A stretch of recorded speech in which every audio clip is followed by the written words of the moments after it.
Здравствуйте! Сегодня поговорим о том, почему в вашей жизни могут повторяться одни и те же конфликты, проблемы, ситуации.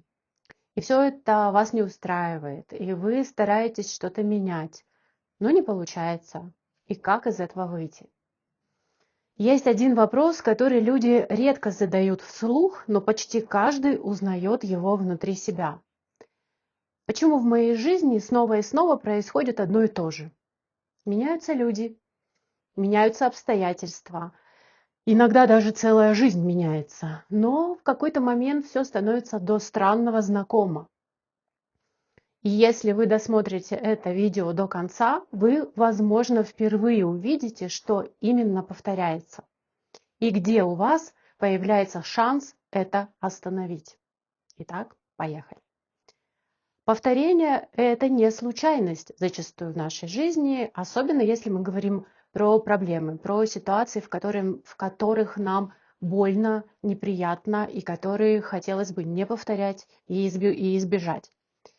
Есть идея, которая сначала звучит не просто для понимания, и это не совпадение, не судьба, не карма и не другие отголоски архаического мышления эзотерики. Это работа нервной системы и психики. И если говорить на языке нейрофизиологии, то мозг не ищет счастья. Он ищет предсказуемости, понятности, безопасности, натренированности, если хотите, каких-то способов поведения и реакций. Все, что когда-то уже было пережито, даже если это было больно, сложно, разрушительно, сохраняется как знакомый шаблон, который еще иногда психика хочет как бы доиграть и докрутить. И дальше включается очень простой, но в то же время прочный механизм. Мозг быстро распознает знакомое, быстро на него реагирует и чаще туда ведет. А если говорить на языке психодинамики, то это называется повторение опыта, потому что психика не живет только в настоящем, она живет в опыте. И если когда-то внутри сформировался способ переживать что-то, он никуда не исчезает, он воспроизводится. И иногда почти точно, иногда в другой форме, но с той же сутью. Представьте, что внутри вас есть сценарий. Не как текст, конечно, а как ощущение, какое место я могу занимать, как со мной можно обходиться, чего я ожидаю, чего боюсь. И этот сценарий влияет на многое, например, на выбор. Выбор партнера, выбор отношений, выбор поведения, роли, чувства и так далее. Вы выбираете знакомое переживание, даже если оно было болезненным когда-то. Потому что психике важнее не хорошо, а знакомо. И поэтому человек снова и снова оказывается в похожих отношениях, в похожих ролях, в похожих чувствах, как будто меняются люди, но не меняется сама структура переживания. Или другими словами, вы повторяете не события, вы повторяете способ быть в этих событиях. Это можно представить, как будто внутри есть проложенная дорога, вы по ней едете, ходите много раз, она может быть неровной, может вести не туда, и куда хочется, да, но она знакомая. И каждый раз, когда нужно сделать выбор, психика почти незаметно сворачивает именно туда. Не потому, что это лучший путь, а потому, что он уже есть.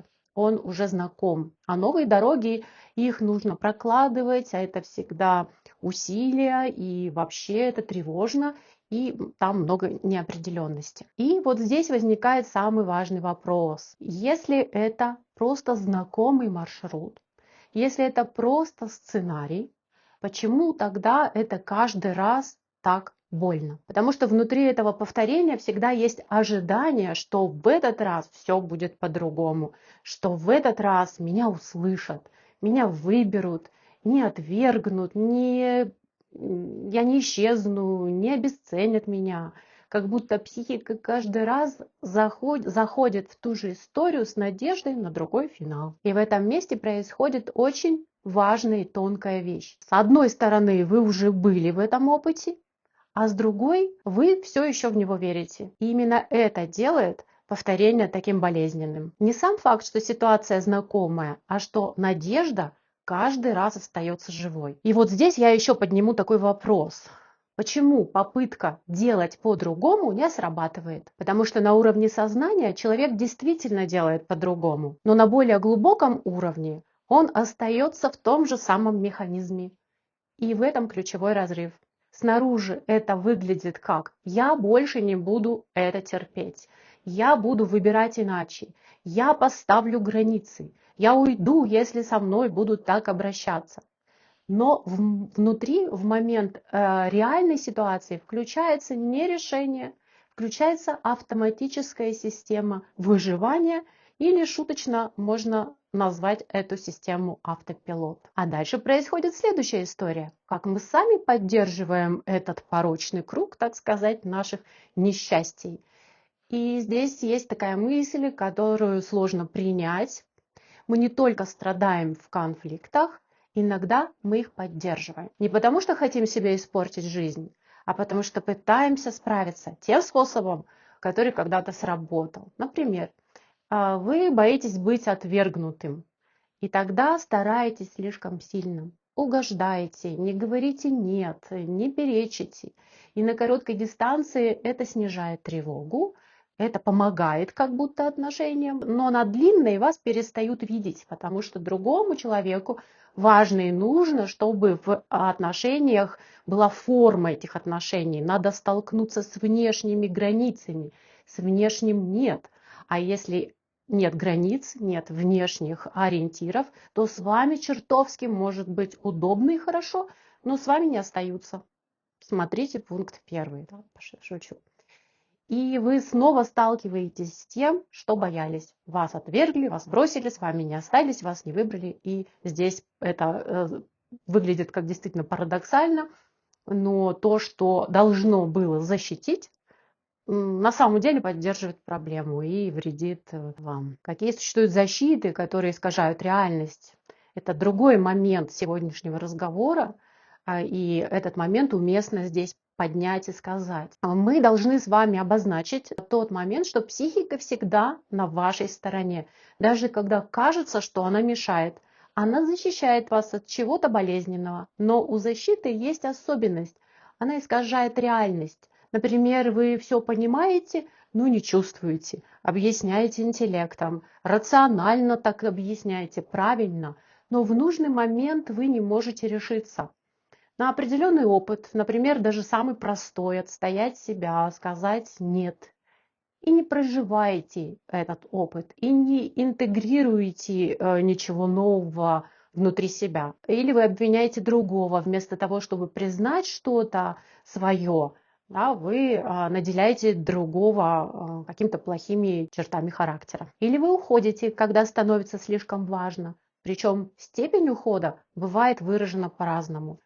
И пока защита работает, изменения не происходят, потому что вы не встречаетесь с реальностью или даже не встречаетесь с самим собой, с частями себя. Но и без защиты нельзя, особенно так вот прям сразу остаться. И поэтому задача не убрать защиту, а заменить. Итак, да, дальше мы с вами поговорим о той точке входа, с которой начинаются изменения. И вот здесь начинается самое важное.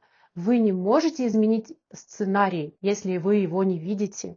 Но в тот момент, когда вы замечаете, это уже было, я сейчас чувствую то же самое, я снова реагирую похожим образом, появляется пространство. Маленькое, но решающее. Пространство между тем, что происходит, и тем, как вы реагируете. И именно там появляется выбор. Поэтому следующая часть нашего видео будет посвящена практике. И давайте сейчас я вам дам маленькую такую практику, а затем расскажу метафору, чтобы вы лучше стали понимать эту практику и выход из сложившейся ситуации, которую я освещаю в сегодняшнем видео. В следующий раз, когда вы окажетесь в знакомой ситуации, конфликте, не спешите его решать. Остановитесь и задайте себе 3 вопроса. Это точно про сейчас или про что-то прошлое в моей жизни? Второй вопрос. Где я уже чувствовал это раньше? И третье, чего я сейчас жду от другого и надеюсь получить. И чего не получил тогда. Иногда в этот момент становится ясно, вы находитесь не только в настоящем, вы находитесь сразу в нескольких временах. Теперь метафора. Представьте, что внутри есть автопилот, внутри вашей психики, внутри вас.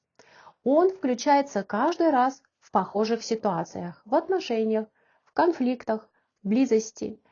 И его задача очень простая – быстро провести вас к знакомому маршруту, чтобы не было неожиданностей. И вот представьте, вы едете по жизни как водитель.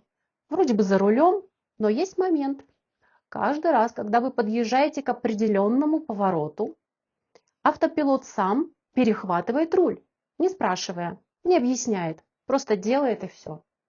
И машина снова поворачивает туда же, куда поворачивала всегда. И вы можете в этот момент даже понять, подумать, я не хочу туда. Но понимание – это голос пассажира, а руль уже у системы, которая быстрее вас. И вот самое важное, выход начинается не тогда, когда вы начинаете спорить с автопилотом, а тогда, когда вы впервые замечаете, о, сейчас он снова забирает руль.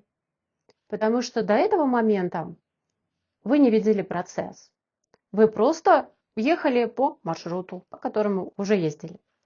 И как только появляется это короткое «я вижу, что это происходит», автопилот уже не полностью не заметен. А все, что становится заметным, уже начинает терять абсолютную власть. И именно с этого почти незаметного момента начинаются реальные изменения. Спасибо вам за внимание. Оставляйте вопросы, комментарии. Подписывайтесь, если откликается. Рада быть полезной. Пока-пока.